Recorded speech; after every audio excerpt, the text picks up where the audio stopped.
ప్రొద్దుటూరు ప్రభుత్వ ఆసుపత్రిలో నిర్లక్ష్యం వెలుగులోకి వచ్చింది. జంగాలపల్లెకు చెందిన 9 నెలల గర్భిణి రేణుక అల్ట్రాస్కాన్ కోసం 2-3 రోజులుగా తిరుగుతున్న సిబ్బంది పట్టించుకోలేదని బాధితులు ఆరోపిస్తున్నారు. డబ్బులు ఇస్తేనే సేవలు అందిస్తున్నారనే ఆరోపణలు ఉన్నాయి. వైద్యుడి ప్రవర్తనపై కూడా వారు విమర్శలు చేశారు. ఘటనపై విచారణ జరిపి బాధ్యులపై చర్యలు తీసుకోవాలని బాధితులు డిమాండ్ చేస్తున్నారు.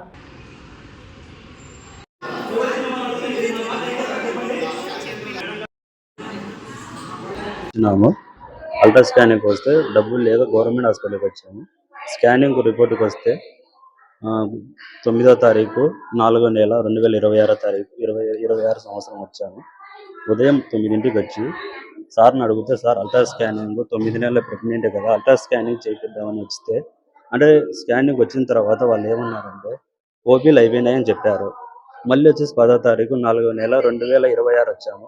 మళ్ళీ ఆ తర్వాత వచ్చిన తర్వాత కూడా మార్నింగ్ 9ంటికి వస్తే మళ్ళీ వచ్చిన తర్వాత కూడా ఓపీలు అయిపోయినాయి, మేము చూసేది 12 వరకే, 30 ఓపీల వరకే చూస్తామని చెప్పారు. మాలాంటి వాళ్ళు ఎంతోమంది వస్తుంటారు పోతుంటారు. డబ్బులు లేక గవర్నమెంట్ హాస్పిటల్కి వస్తే గవర్నమెంట్ వాళ్ళు కూడా ఇలా పట్టించుకోకపోతే మా సమస్య ఎవరు చెప్పుకోవాలా? నేను నిన్న 9/4/2026 హాస్పిటల్కి వచ్చాను స్కానింగ్ కోసమని. నిన్న రమ్మంటే రేపు రాపోండి చేస్తామన్నారు. ఈ రోజు వస్తే మళ్ళీ ఈ రోజు కూడా లేదు, 30 వరకే టోకన్లు, రేపు రాపోండి మళ్ళీ రేపు చేస్తామన్నారు. మరి ఇలా రోజు ఎన్ని రోజులు పడుతుందో టైం తెలియదు. రోజు రేపు అని చెప్తున్నారు. ఏం చేయాలో అర్థం కావటం లేదు. జంగాలపల్లి నుంచి వచ్చాను.